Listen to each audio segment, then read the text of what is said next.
మూషిక వాహన మోదక గ్రస్త సామర కర్ణ విలంబిత సూత్ర వామన రూప మహేశ్వర పుత్ర దీన వినాయక పాద నమస్తే మూషిక వాహన మోదక గ్రస్త సామర కర్ణ విలంబిత సూత్ర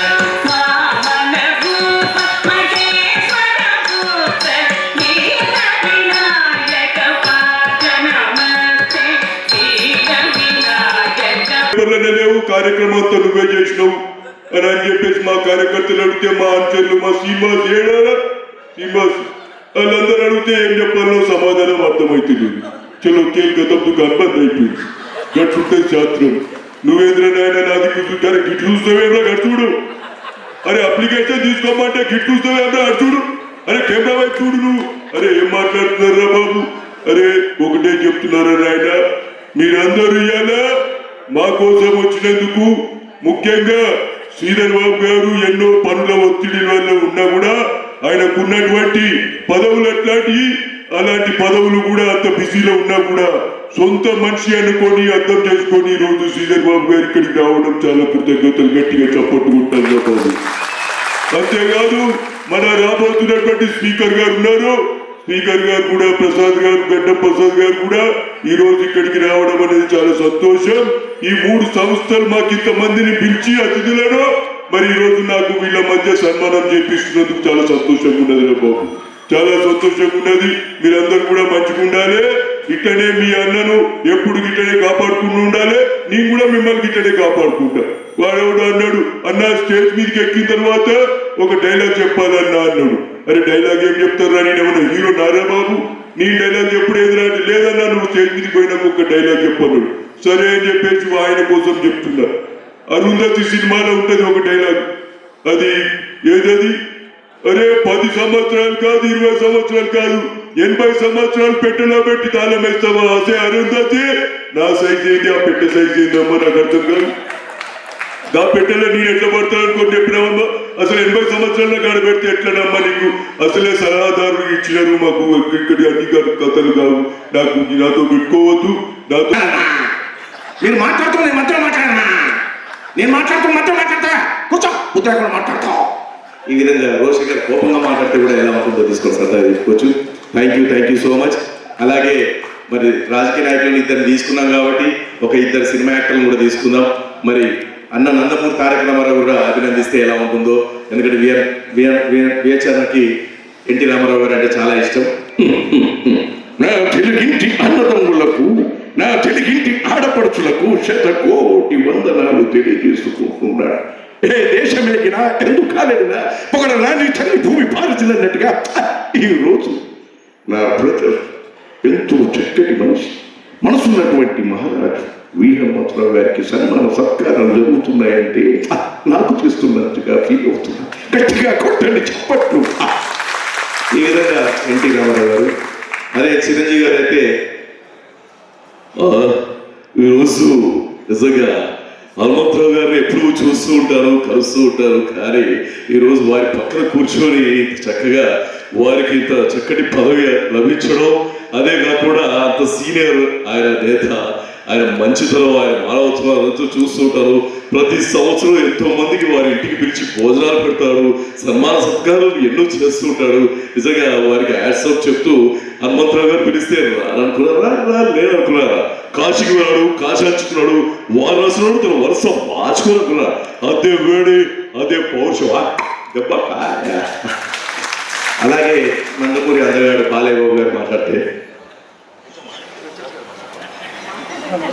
హలో చాలా సంతోషం.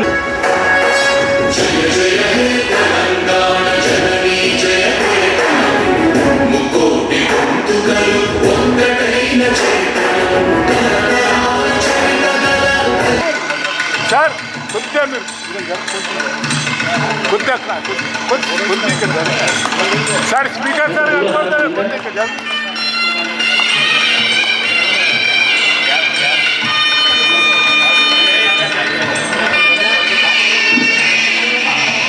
మహారాజా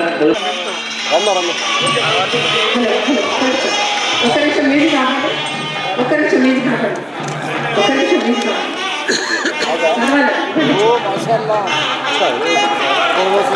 తెలంగాణ భాషా సంస్కృతి శాఖ స్ఫూర్తిదాతగా, ఆదర్శ నేతగా 7 పదులు నిండిన నవ యువకుడిలాగా నిరంతరం ప్రజల గురించి పోరాటం చేసే పోరాట యోధుల్ని ఈరోజు మనం సన్మానం చేసుకుంటున్న సందర్భంలో పెద్దలు గౌరవనీయులు వి హనుమంతరావు గారికి నమస్కారాలు తెలియజేస్తూ, వారు ఇంకో ఎన్నో పదవులకు అర్హులు. కానీ ఈరోజు రాష్ట్ర ప్రభుత్వం, గౌరవ ముఖ్యమంత్రి రేవంత్ రెడ్డి గారు, పిసిసి అధ్యక్షులు మహేష్ కుమార్ గౌడ్ గారు, మా నాయకులు రాహుల్ గాంధీ గారి నాయకత్వంలో, ఏఐసిసి అధ్యక్షులు మల్లికార్జున్ ఖర్గే గారి ఆదేశానుసారంతో, ప్రత్యేకంగా మరి సోనియా గాంధీ గారి ఆశీస్సులతో హనుమంతరావు గారికి చిన్న పదవి అయినప్పటికీ ఇది ఈరోజు రాష్ట్రానికి సంబంధించి బలహీన వర్గాలకు సంబంధించిన అంశం విషయంలో రాహుల్ గాంధీ గారి ఆలోచన మేరకు బలహీన వర్గాలకి న్యాయం చేయాలంటే హనుమంతరావు లాంటి మహనీయుడే దీనికి ముఖ్యంగా అర్హుడని వారిని ఆలోచన చేసి కాంగ్రెస్ పార్టీ పక్షాన మరి ప్రభుత్వ సలహాదారుడిగా బీసీ సంక్షేమ శాఖకు సంబంధించి నియామకం చేయడం జరిగింది. వారికి హృదయపూర్వకంగా మేము అభినందించలేము, నమస్కారాలు తెలియజేస్తా ఉన్నాం. ఎందుకంటే మా నాన్నగారితోనే వారు చాలా స్నేహితులుగా ఎప్పుడు కూడా నిరంతరం నేను రాజకీయాల్లోకి వచ్చినప్పటి నుంచి ఇప్పటి వరకు పూర్తి స్థాయిలో నన్ను ప్రోత్సాహం చేసి ముందుకు నడిపిస్తా ఉన్న మహనీయులు. ఈ వేదిక మీద గౌరవ రాష్ట్ర శాసనసభ సభాపతి, ఈనాటి కార్యక్రమానికి ముఖ్య అతిథి మరి గడ్డం ప్రసాద్ గారు, మా సహచరులు, గౌరవ మంత్రివర్గ సోదరులు, సంక్షేమానికి సంబంధించిన శాఖ నిర్వహిస్తూ ఉన్న మా సోదరులు అడ్లూరి లక్ష్మణ్ కుమార్ గారు, అదేవిధంగా నిరంతరం బలహీన వర్గాల గురించి పోరాటం చేస్తూ 10 సంవత్సరాలు అధికారంలో లేకపోయినప్పటికీ మరి హనుమంతరావు గారికి తోడుగా మిత్రులు ఆరేపల్లి మోహన్ గారు, శ్రీ శివారెడ్డి గారు మిమిక్రీ ఆర్టిస్ట్, కుసుమ భోగరాజు గారు ఆదర్శ ఫౌండేషన్, శ్రీ భీమరెడ్డి గారు చైర్మన్ సుత్లయ్య, మరి ఆమని గారు,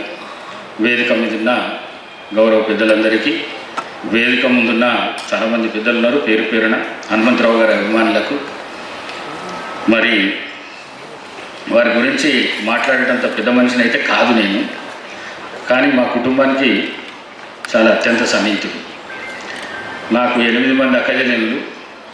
మా పెద్దక్క భర్త వెంకటస్వామి అన్న కొడుకు జీకే అని, వారితోని వీరికి చాలా సన్నిహిత సంబంధాలు, ఫ్యామిలీ సంబంధాలు ఉండే. మరి నేను చిన్నగా ఉన్నప్పటి నుంచి వారిని చూసుకుంటూ పెరిగిన నేను రాజకీయాల్లో. వారంటే నాకు కానీ మా ఫ్యామిలీకి కానీ అత్యంత గౌరవ స్థానం మా మనసులలో వారి గురించి ఉన్నది. మరి వారి గురించి 2 చిన్న మాటలు, ఎక్కువ చెప్పవలసిన అవసరం ఇక్కడ కూర్చున్న వాళ్ళకైతే ఎవరికి లేదు, అందరి ముఖాలు తెలుసు నాకు. అందరూ ఆయన ఎవరు తిరిగేటోళ్ళే ఉన్నారు, ఆయన జీవితాన్ని మొత్తం తెలిసినలే ఉన్నారు. మరి నా తరఫున 2 విషయాలు ముఖ్య అతిథిగా వచ్చినందుకు చెప్పాలి. కాంగ్రెస్ పార్టీ సీనియర్ నాయకులు, మాజీ శాసనసభ్యులు, మాజీ మంత్రివర్యులు, మాజీ రాజ్యసభ సభ్యులు, బలహీన వర్గాల అభివృద్ధి కోసం శాఖ తరఫున తెలంగాణ రాష్ట్ర ప్రభుత్వ సలహాదారుగా నియమితులైన వి హనుమంతరావు గారికి నా హృదయపూర్వక శుభాకాంక్షలు. గత 60 సంవత్సరాలుగా రాజకీయ నాయకుడిగా, ప్రజాప్రతినిధిగా కొనసాగుతున్న హనుమంతరావు గారి అనుభవం, సలహాలు తెలంగాణ రాష్ట్ర ప్రభుత్వానికి ఖచ్చితంగా ఉపయోగపడతాయి. ఆంధ్రప్రదేశ్ యువజన కాంగ్రెస్ అధ్యక్షులుగా, ఆంధ్రప్రదేశ్ ఆంధ్రప్రదేశ్ పిసిసి అధ్యక్షుడుగా, ఏఐసిసి సెక్రటరీగా కూడా పనిచేసి రాజకీయాల్లో ఎదిగిన కొద్దీ అలా ఒదిగి ఉండాలనేది హనుమంతరావు గారిని చూసి అందరూ నేర్చుకోవాలి. ఏ హోదాలో ఉన్నా, ఎక్కడ ఉన్నా అందరితో కలిసి ఉండడం హనుమంతరావు అన్నగారి మంచి మనసుకు నిదర్శనం. హనుమంతరావు గారు బోలా మనిషి, తన కడుపులో ఏది దాచుకోడు, ఇతరులను బాధ పెట్టకుండా తనదైన శైలితో హాస్యాన్ని కలిపి చురుకలు వేస్తూ విమర్శలు చేస్తూ హనుమంతరావు గారికి మాత్రమే వచ్చేది. తాను నమ్మిన గాంధీ సిద్ధాంతాలకు ఆదర్శంగా కట్టుబడి 5 శతాబ్దాలుగా రాజకీయాల్లో ఉన్న అరుదైన వ్యక్తి హనుమంతరావు గారు. ఇందిరాగాంధీ కుటుంబానికి వీర విధేయులుగా ఉంటూ 3 తరాల నాయకులతో కలిసి పనిచేస్తున్న సీనియర్ నాయకులు విహెచ్ గారు. ఎలాంటి ప్రబోధకులకు పదవి ఆకాంక్షలకు లొంగకుండా, పార్టీలు మారకుండా 50 సంవత్సరాలకు పైగా కాంగ్రెస్ పార్టీలో కొనసాగడం హనుమంతరావు గారి వ్యక్తిత్వానికి నిదర్శనం. తెలంగాణ వాదాన్ని బలంగా వినిపించి ప్రత్యేక తెలంగాణ రాష్ట్ర ఏర్పాటు కోసం కొట్లాడిన నాయకుడు హనుమంతరావు గారు. ముఖ్యమంత్రి శ్రీ రేవంత్ రెడ్డి గారి నాయకత్వంలోని తెలంగాణ రాష్ట్ర ప్రభుత్వం బలహీన వర్గాలకు అధిక ప్రాధాన్యత ఇస్తున్నది. బలహీన వర్గాల గొంతుగా ఉన్న హనుమంతరావు గారు బీసీల తరఫున క్యాబినెట్ హోదాలో సలహాదారుగా నియామకం కావడం వారి అభివృద్ధి సంక్షేమానికి మరింత తోడ్పడుతుంది. హనుమంతరావు గారికి అభినందన సత్కార సభను ఏర్పాటు చేసి లైఫ్ టైం అచీవ్మెంట్ అవార్డును అందజేస్తున్న శృతిలయ ఫౌండేషన్ సభ్యులకు నా అభినందనలు తెలియజేసుకుంటున్నాను. హనుమంతరావు గారు సంపూర్ణ ఆరోగ్యంతో ఉండాలి. నన్ను సన్మానం చేయాలని ఆలోచన చేసినది నారాయణ గారు, అదేవిధంగా మా మిత్రుడైనటువంటి ఎవరైతే ఏమైనా సభాధ్యక్షులైన మొహమ్మద్ రఫీ గారు కానీ, అదేవిధంగా దామోదర్ కానీ, అందరికీ పేరు పేరున నా ఉదయపూర్వక ధన్యవాదాలు. ఇప్పుడు మాట్లాడినటువంటి వక్తలు మా మిత్రుడైనటువంటి జాతుల Srinivas Goud, all India secretary, అదేవిధంగా మరి గుజ్జ కృష్ణ గారు, చాలా మంది మిత్రులు ఉన్నారు ఇక్కడ. పేరు పేరున అందరికీ నా ఉదయపూర్వక ధన్యవాదాలు చెప్తూ, ఈనాడు ఈ సమావేశం నాకు తెలిసినంత వరకు శ్రీధర్ బాబు గారు కానీ, అదేవిధంగా మా ప్రసాద్ గారు చాలా మాట్లాడడం జరిగింది. నా గొప్పతనం కాదు, నేను చిన్నగా ఉన్నప్పటి నుంచి కూడా రాజకీయాలకు రావడానికి కారణం ఒకటే, డబ్బు సంపాదించడం రాలేదు, ప్రజలకు సేవ చేయాలని ఇందిరాగాంధీ ఆలోచన, రాజీవ్ గాంధీ ఆలోచన, సోనియా గాంధీ ఆలోచనతో నేను మొదలు పెట్టాను. చాలా మందికి తెలుసు. నేను సంపాదించాలంటే సగం హైదరాబాద్ నాదే, అందరికీ తెలుసు. కానీ నేను డబ్బు తక్కువ ఇవ్వలే, ప్రజలకు సేవ చేయాలని ఆలోచన చేశాను. కనుక నేను యువజన కాంగ్రెస్లో ఉన్నప్పుడు కానీ, స్టూడెంట్ లైఫ్లో ఉన్నప్పుడు కానీ, పిసిసి అధ్యక్షుడిగా ఉన్నప్పుడు కానీ, అదేవిధంగా కేంద్రంలో 3 సార్లు రాజ్యసభలో ఉన్న బడుగు బలైన వర్గాల గురించి అందరికీ ఒక తాటి మీద తీసుకురావాలని నా ఆలోచన. ఎందుకంటే అత్యధిక మెజార్టీ మనదే ఉన్నది. మన తర్వాత ఎవరిది? ఎస్సీ ఎస్టీ, తర్వాత మైనార్టీ. ఈ 3 కానీ ఇవాళ సమాజంలో ఏం జరుగుతుందంటే, బడుగు బలహీన వర్గాలకు నిజంగానే బాబాసాహెబ్ అంబేద్కర్ లేకపోయినుంటే ఇవాళ ఎస్సీ ఎస్టీలకు ఆ రోజులలో బావుల దగ్గర ఓనియలే, గుళ్ళల్లో ఓనియలే అంటరాని తరం మీద ఆనాడు దూరం పెట్టడం జరిగింది. కానీ మనది భారతదేశ స్వాతంత్రం వచ్చిన తర్వాత ఈ దేశానికి రాజ్యాంగం ఎవరు రాస్తారని ఆలోచన చేసినప్పుడు మహాత్మా గాంధీ, పండిట్ జవహర్లాల్ నెహ్రూ, సర్దార్ వల్లభాయ్ పటేల్, మౌలానా గారు అన్నారు, కడుపు కాలిన వాడు పేదరికం లెక్కలు వచ్చిన వాడే నిజమైన ఏది కాన్స్టిట్యూషన్ రాస్తారని మన దేశ ఆలోచన. అన్ని కులాలు, అన్ని మతాలు ఉన్నాయి. మన భారతదేశంలో ఉన్న కులాలు, మతాలు ఏ దేశంలో లేదు. కానీ అందరినీ ఒక తాటిపై నడిపించాలని అన్నాడు. ఈ దేశాన్ని సెక్యులర్ దేశం అన్నారు. హిందూ, ముస్లిం, సిక్, ఇసాయి, పార్టీ అందరం ఒకటే. అదాని ఆలోచన ఇది సెక్యులర్ దేశంలో ఉన్నది. కాబట్టి దీనికి సరి అయిన ఆలోచన చేసి ఎవరంటే బాబాసాహెబ్ అంబేద్కర్. ఆ అంబేద్కర్ ఆలోచనను కూడా ఈనాడు తుంగలో తొక్కేస్తున్నారు. బడుగు బలైన వర్గాలకు అన్యాయం జరుగుతుంది. కానీ రాహుల్ గాంధీ గారికి ఒక మంచి ఆలోచన వచ్చిందండి. భారత్ జోడో యాత్రలో కన్యాకుమారి నుంచి కశ్మీర్ వరకు నడిచిన తర్వాత భారతదేశంలో ఏ నాయకుడు కూడా మాట్లాడలేదు. నేను ఇంతవరకు ఎస్సీ ఎస్టీలకి అన్యాయం అనుకుంటున్నా, కానీ వారితో పాటు ఓబీసీలకు అంటే వెనుకబడిన తరగతులకు చాలా అన్యాయం జరుగుతుందని ఏమన్నాడు? We come to the power, will conduct caste wise census, అంతటితో ఆగలే, జిద్దిన హిస్సాదారి భాగీదారి అన్నాడు. According to their population their get their share అన్నాడు. కానీ ఇవాళ ఏమైతున్నదండి? 2005లో అన్నాడు. నేను అప్పుడు అడిగా, అయ్యా నేను పార్లమెంట్లో ఉన్నప్పుడు అడిగినా, మా కులగన జరపాలన్నా, మాకు సరి అయిన బడ్జెట్ ఇవ్వమన్నా, మా పేదవాళ్ళకు సరి అయిన బడ్జెట్ కావాలి, సెపరేట్ మినిస్ట్రీ అని అడిగినా, కానీ నరేంద్ర మోడీ పట్టించుకోలే. కానీ ఇవాళ జనగణన జరుగుతున్నది, కానీ కులగనే లేదా. ఇంత అన్యాయం నేను ఎక్కడ చూడలేదు. ఎస్సీ ఎస్టీ పెట్టాడు. హౌస్ హోల్డ్ వాళ్ళు ఎవరు ఉంటే ఎస్సీ ఉంటే ఎస్సీ, ఎస్టీ ఉంటే ఎస్టీ, అదర్స్ అంటున్నాడు. మేము అదర్స్ ఆరా బాబు, మేము ఓట్లనే వేస్తేనే గెలుస్తా. 60% ఉన్నది ఈ భారతదేశంలో. దాని గురించి ఇవాళ రేవంత్ రెడ్డి గారు కానీ, మా పిసిసి ప్రెసిడెంట్ మహేష్ కుమార్ గౌడ్ కానీ, రాహుల్ గాంధీ గారు ఆలోచన చేసే ఇవాళ మా రేవంత్ రెడ్డి గారు నాకు శాఖ ఇచ్చారు. ఏది government observer but to BC సంక్షేమం అన్నాను. కనుక నేను తప్పనిసరిగా ఇప్పటి వరకైతే నేను ఇక్కడ వచ్చినటువంటి విద్యార్థులు కానీ, సీనియర్స్ కానీ, పిల్లలు కానీ, మా సోదరిమణులు కానీ ఎప్పటి వరకైతే మన దగ్గరికి వచ్చి ఏది ఎన్రోల్మెంట్ చేయమంటే మా కాలం చూపించండి అని అడగాలి. Where is the column of OBC అని అడగాలి. కనుక అది ఒక్కటే వచ్చింది వాళ్ళకు. రాహుల్ గాంధీ అన్నాడు కాబట్టి ఆ కాలంని తీసేశారు. ఇవాళ దేశంలో రేవంత్ రెడ్డి ఏదైతే ఆలోచన చేస్తున్నాడో